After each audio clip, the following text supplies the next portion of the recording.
Good afternoon, this is Dr. Jessica Wright, and this is the second of our three-part series on understanding generations and understanding how generations differ and what we have in common. So today we're going to be talking about our relationship to work and how that differs by generation. And specifically, I want to remind us that we are considering what happened in the youth of each generation that helps us understand something. And I wanted to point out that while we're talking about generational differences, we should acknowledge that the generation we belong to is just one of the facets that define us in terms of our perspective and our outlook. So not only do we have our personal and individual story of what we've been through, but our gender and our racial and ethnic makeup and identification and our sexual orientation, all of these different things are going to greatly change how we view the world and what it is that we see. And so generations are just a part of it. And we'll touch a little bit about how gender and race play a part in the differences between generations. However, it's an entirely it's a whole other subject, I feel like, that could be woven together with this, but it would make it much longer. And so we're focusing really in about the differences between generations while acknowledging that this is a very limited view. And so, continuing on, today we're going to be talking about our three questions related to how generations view work, and specifically how this impacts how they work together. So we'll go over three questions. What is their outlook on work? What motivates them? What do they think of feedback? So what's their outlook on work? Remember, there are the 5 generations in the workforce. And the greatest generation is the generation that fought during and lived and worked during World War II. And so in their perspective, work is a privilege, because you'll remember that their parents went through the Great Depression, and many of their parents did not have work and did not have jobs. And so coming home from the war, their perspective for the men and for and women who are able to serve in different capacities, their perspective is that work is a privilege and it is not to be taken for granted. And you'll remember that this generation of women specifically were given working positions that men normally held while the men were at war. And then when the men returned from war, all those women were dismissed from the positions and given the work given back to men. And that shaped their perspective on many things, as well as this perspective and the dynamic of the home environment as well. So baby boomers, born to the greatest generation, everyone coming home from war, fell in love, made a lot of babies. Baby boomers. So for baby boomers, their perspective on work is working is an exciting adventure. It's also a part of my identity. And I think that's really key, is that for a baby boomer, if you are, in sales, if you are in medicine, if you are if you're an architect, right? You are an architect. You don't work at architecture. It is a huge part of their identity. So then what happens with Generation X? And you'll notice as we go through that Generation X has the most pessimistic perspective among each of the generations. And it's partly because their generation is smaller. You'll remember they have the smallest number between baby boomers, Generation X, and millennials. There's the smallest number of them. And so often their wishes and their perspectives get overwhelmed by the wishes and perspective of both the baby boomers and the millennials. They're sort of the middle child that is in between there. So with Generation X, the perspective is that work is both a difficult challenge and a contract, something that's mandatory, right? With millennials, the perspective is that work is either a means to an end, either I work this job so I could live the life that I want, or it's a source of fulfillment. It's me fulfilling my purpose. Millennials are really unique in that, is that they fall into one of two categories. And with Generation Edge, they're just entering the workforce. The eldest of them is probably going to be about 20 years old.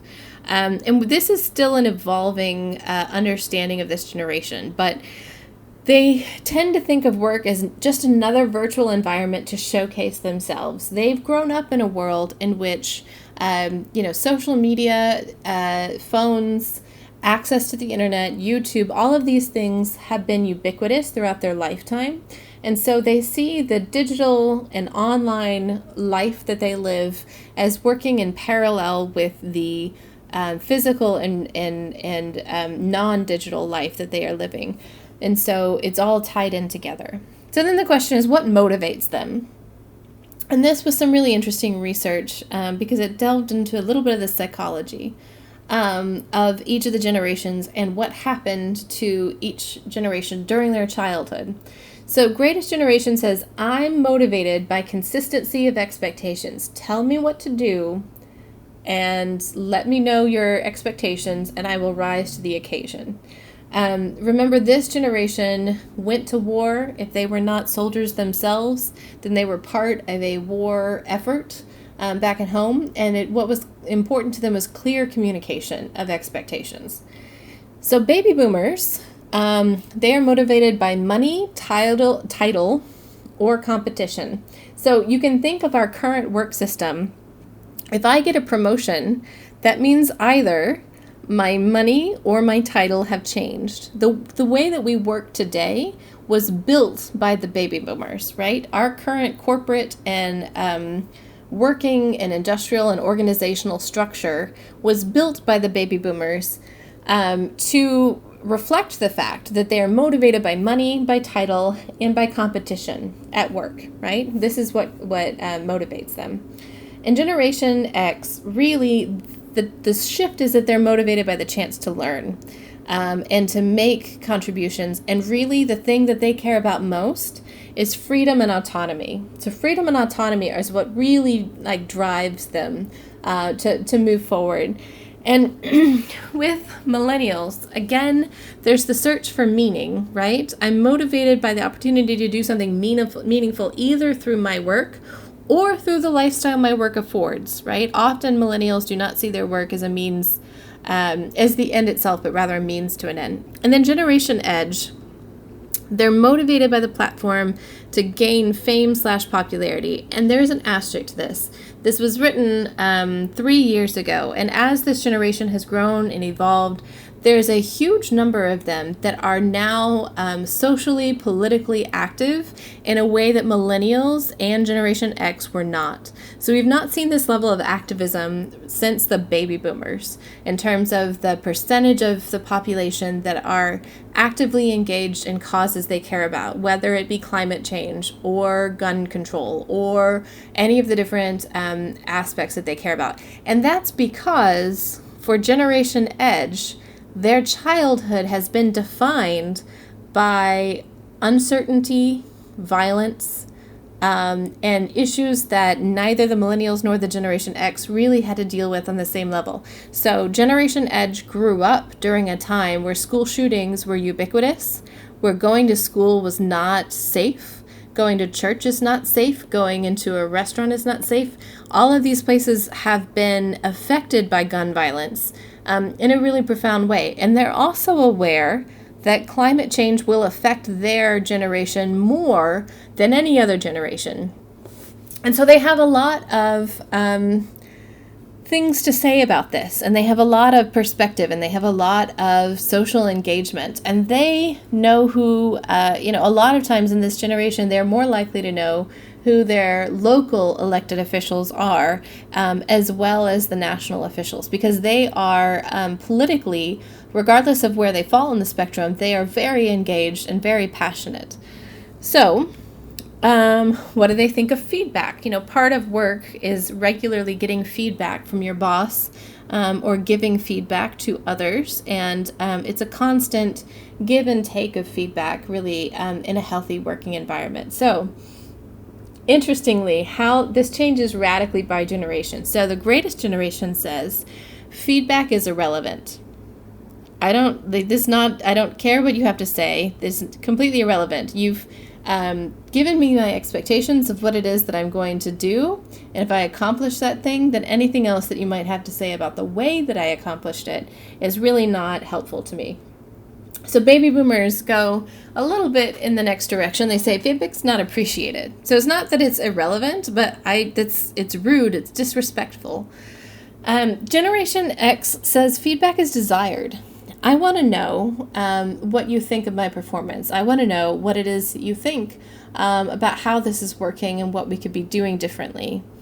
Millennials, feedback is expected constantly. Let me know what you think about this, and I'll move to the next step. Okay, now I'm on the next step. Let me know what you think about this, and I can move to the next step. And part of this has to do with technology. So just as each of us, when we turn on our television, now if we have to wait for 30 seconds for Netflix to load, that's a long time.